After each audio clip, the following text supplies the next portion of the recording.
Today we're going to be taking a look at The Elder Scrolls V Skyrim. And seeing as how this is actually the 5th game in the series, we are first going to take a look at the earlier games in the series and see just how we got to this point. The first Elder Scrolls game was called Elder Scrolls Arena, and it was released way back in 1994 and was actually pretty good for the time. Graphically, you could actually tell what everything was, and while the game was difficult, it was at least fairly fun, and once you learned the extremely, and I do mean extremely, obtuse controls, one could actually stay alive for more than 2 bloody seconds. The game had a fairly decent story, and overall, despite being fairly antiquated, the game still holds up today as a fairly decent RPG. Elder Scrolls 1 proved to be fairly popular, and it garnered a sequel named Elder Scrolls 2 Daggerfall, which was released in 1996, and it improved upon Arena in many ways. For one, the combat was much faster and far more fluid than Arena's, and the graphics were very much improved. The game was still fairly complex. For example, you couldn't just repair equipment yourself. Instead, you had to take it to a blacksmith and wait several in-game days for it to be repaired. The main notable thing about both this game and Arena is the fact that you could explore the entire continent of Tamriel. Yes. That is a fact. You can explore every single province of Tamriel. You can go to Morrowind, you can go to Skyrim, you can go to Cyrodiil, you can go anywhere you bloody well want. And I find it funny that there are people today who say, there needs to be an Elder Scrolls game where you can explore all of Tamriel. Well, guess what? There's already been 2! Unfortunately, I really don't like Morrowind at all. And that's mainly because the combat system sucks! And that's mainly because it relies on an off-screen dice roll. I hate that type of combat. It is especially terrible here because it's from the first-person perspective. You can jab with your weapon all you want, but unless the dice roll are in your favor, you won't hit the bloody thing. The combat in Daggerfall just felt so much better in comparison, as you could actually hit enemies and they would die. Also, the game is vastly smaller than Daggerfall and Arena. In Daggerfall and Arena, you had an entire continent. Here you have less than an entire province. Essentially, Morrowind is 0.01% the size of both of the previous games. The Elder Scrolls IV Oblivion was the first Elder Scrolls game that I had ever played, and it solidified my interest in the fantasy genre as a whole. Now, Oblivion was, and still is, an amazing RPG. There was just so much to do in the world, and the main quest, while nothing special, was at the very least entertaining and fairly epic in scope. Really, the game just gave you so much freedom in comparison with other games. It never forced you to play the main quest, and it felt like you were more or less an inhabitant of this world that grew in skill to become a hero, and you were not just a person that was given the title hero. The graphics were quite good, and still to this day look fairly decent. The world itself was bright and vibrant, and everything just felt alive. Sure, the voice acting was complete crap, but really that was the only major flaw with this game. The combat was very fast and fluid, and when you hit an enemy, you bloody well hit them, and you didn't have to rely on a bloody off-screen dice roll. For me, Oblivion is my second favorite RPG of all time, mainly because you actually felt immersed in the game. So long as you didn't actually talk to anyone. And so now, let's finally take a look at the Elder Scrolls V Skyrim and see if it lives up to the legacy set by its predecessors. The graphics for Skyrim are obviously improved over Oblivion's, but it's not really a night and day difference. Sure, the textures look sharper and the people look more realistic, but the only real major difference is the fact that everything in the game is much more sweeping and big, and there really are some breathtaking shots now and again. The weapons, of course, do look more realistic, and you do have more animations than you did in Oblivion as well. And you do actually get some very awesome executions that, when they work, look really good. So much so that one cannot help but go, ooh, that had to hurt when you pull off a particularly brutal one. One major improvement over Oblivion is the fact that you don't have to stare at people every time you want to talk to them. And this does feel far more realistic. Because, let's face it, this is preferable to, well, this. Some of the creature designs have been improved as well. The Argonians in particular now no longer look like humans with lizard heads. And now they look kinda creepy, almost like evolved velociraptors. Every Elder Scrolls game is marked by simplification and refinement.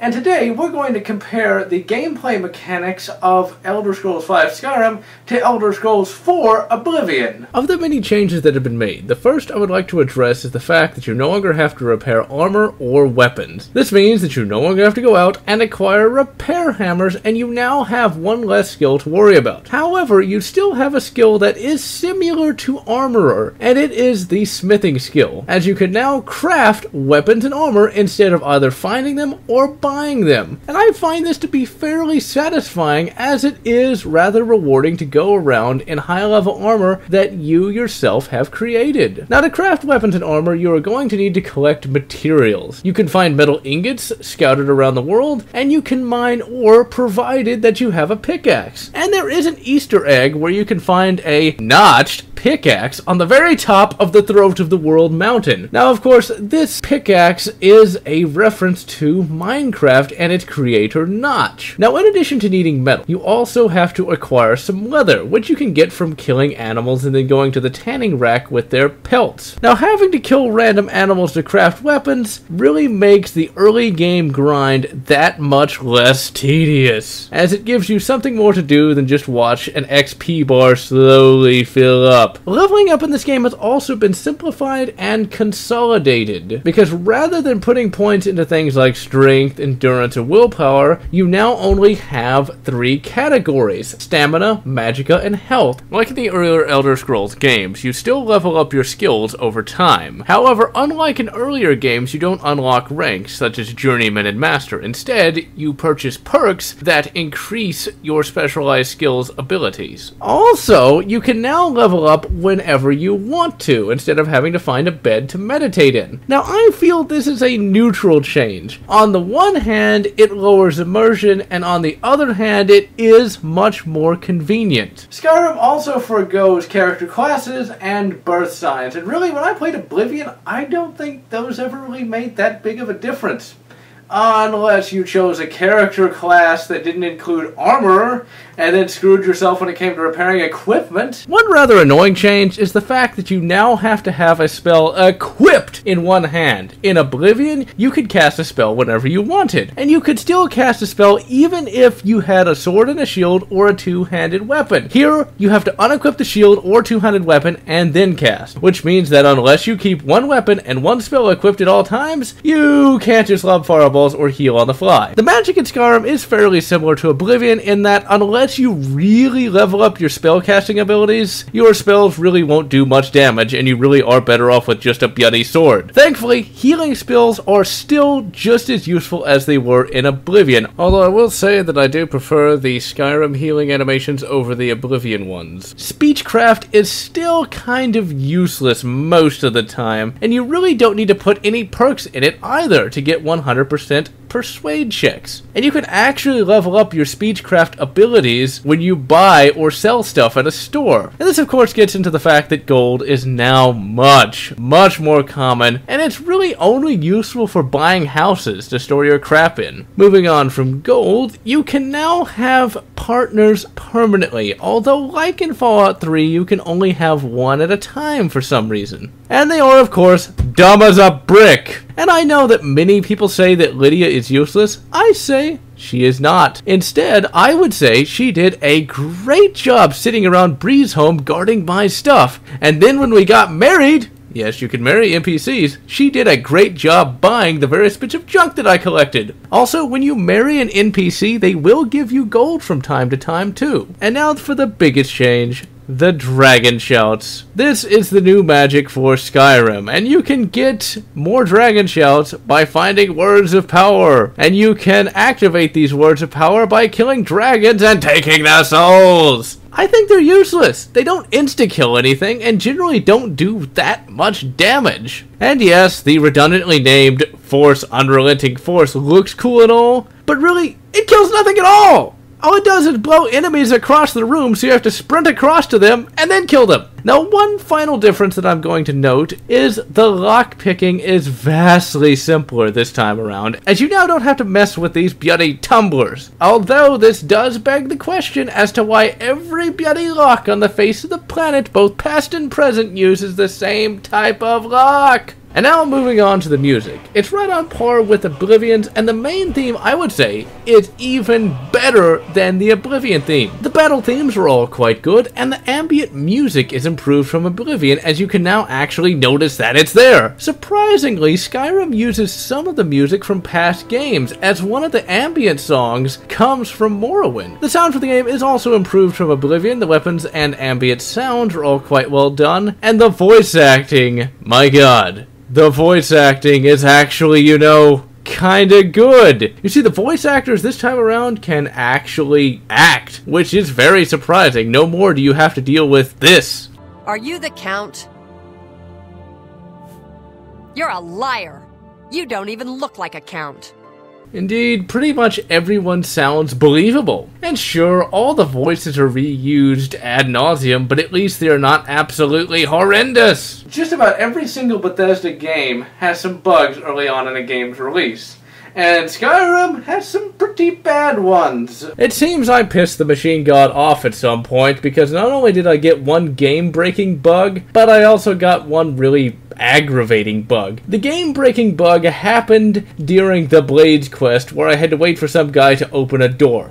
He didn't. So I had to go to Google and find out the console commands to force the boss to open the goddamn door. This is why I love the PC. Get a bug like that on a console and you're screwed. I also ran into a bug where I couldn't marry an NPC. On the surface, this doesn't seem like such a problem, but then again, I paid $60 bloody for this game, so I'm damn well going to get my money's worth out of it. And of course, in order to fix that bug, I also had to look up the bloody console commands. And now, let's take a look at the story. The events of Skyrim take place 200 years after the Oblivion crisis, and the Empire is in dire straits. You see, it became embroiled in a great war with the Elven Thalmor. Essentially, the Thalmor are, well, evil elves. And after that war, the Empire had to sign a treaty that, among other things, banned the worship of Talos, a major god of the Imperial Pantheon. The game itself starts up like every other Elder Scrolls game, with you, the player character, as a prisoner. Except this game takes a slightly darker route, as you are set to be executed, even though the Imperial officials don't have any information on you. But before you can be executed, a dragon known as Alduin appears, for no reason, and begins attacking the settlement. When this happens, you are able to escape being executed, and then a short time later, you are provided with a choice. You can either go with the Stormcloaks or the Imperials, and since I always play as an Imperial, I went with the Imperial side, despite the fact that they were the ones originally trying to kill me. Now at first glance, one might think the Stormcloaks are the good guys and the Imperials are the bad guys,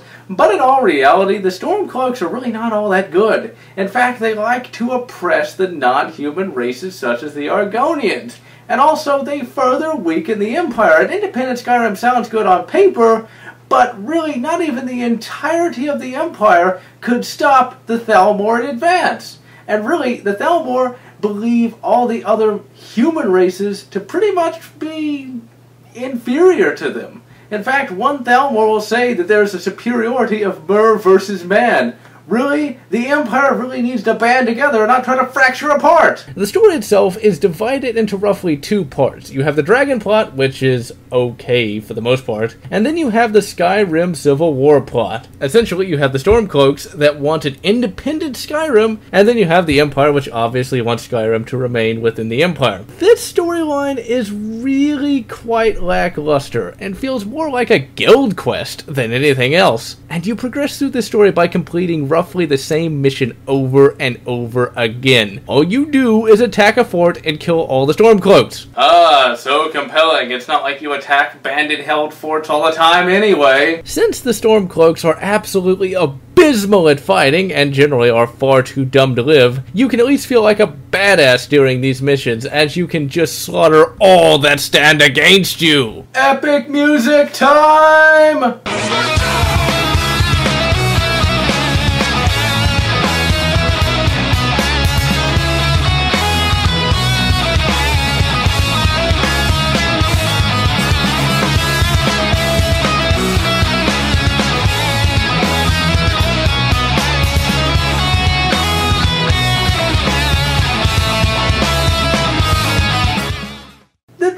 Plot is kind of compelling, at least more compelling than the bloody Skyrim Civil War plot, but still, It's just not that weighty. It just feels like a standard quest almost. And there are a few unintentionally humorous moments, or perhaps they are intentionally, but still. There's a dragon shout you can learn called Clear Skies, which literally clears the skies of fog. And basically, towards the end of the game, you literally get into a shouting match with Alduin, the king of the dragons. He shouts, the sky gets cloudy. You shout, the sky gets uncloudy. It's kind of hilarious and kind of stupid and not really an epic final confrontation. But what is an epic final confrontation is Oblivion versus Skyrim.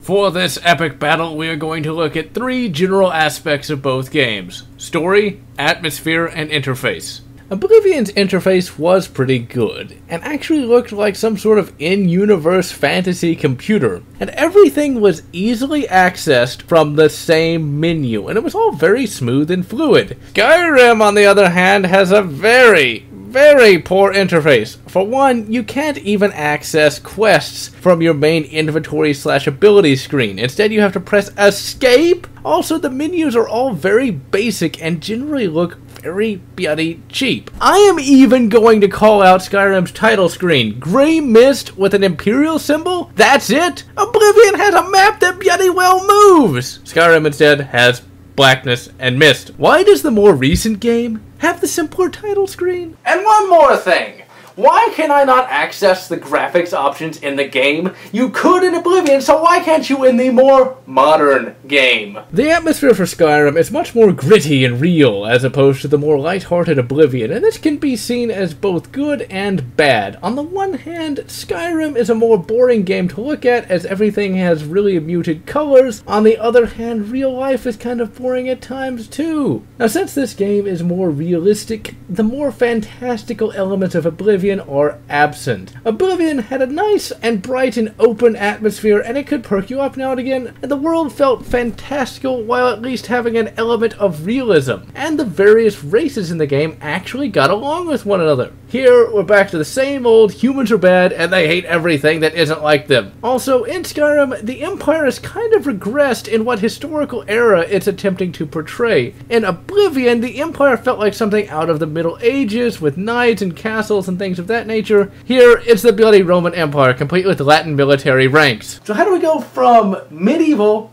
to Roman? Shouldn't it have been the other bloody way around? The story for Skyrim, while taking more precedence than the one in Oblivion, feels really quite lackluster. Nothing feels like it has weight. The guild quests just feel generic most of the time, and the story and character interaction lack any sort of humor. The story for Oblivion, while not really taking the forefront, actually felt somewhat important. Sure, the dragons of Skyrim were a threat, but in Oblivion you had literal portals to hell opening, and you had to fight to ensure that an evil god was not unleashed on the world. And the game actually had a decent sense of humor, and the guild quests actually felt fairly important. Now, my biggest problem with Skyrim's story by far is the fact that your player character is a bloody chosen one. In Oblivion, you were just some guy that got lucky because the Emperor showed up and thus you got to escape from prison. That made you, the player, completing the main quest all the more special because when the game begins, you have no reason to help anyone. Sure, the world might get destroyed, but that's a problem for the blades and the armies, not you, who is just random guy. Here, you are the Dovahkiin, and you must be awesome because without you, the world will fall to the dragons. And even if you wanted to be an evil bastard, you still kind of have to be a dragon slayer, if only to gain more power. The biggest improvement story-wise is the fact that you actually have more choices. When it comes to the main dragon quest, you can take a stupidly evil option if you want to. When it comes to the Skyrim Civil War quest, you can join the Stormcloaks, which are a less good faction. So here is my verdict on these three categories. For interface, Oblivion is superior, mainly because the interface is much more polished and it is far more intuitive. As for the story, I would say that Skyrim wins by a very small margin, and that's only because Skyrim actually offers a few more choices than Oblivion does. For atmosphere, it's a draw. Oblivion simply has a different atmosphere from Skyrim, and it comes down to personal preference as to which one is better. And that really is my final verdict on Skyrim as a whole. Skyrim is not better than Oblivion, but it is not worse than Oblivion either. Really, as to which game is better, it comes down to simple personal preference. If you like Skyrim more, you like Skyrim more. If you like Oblivion more, just like Oblivion more. In the end, Skyrim is a worthy successor to Oblivion. In its base configuration, it's fun, fast-paced, and the story is mostly solid. And as the modding community matures, the game can only get better and better from here. And so this is Generallotz saying, Foos Roda!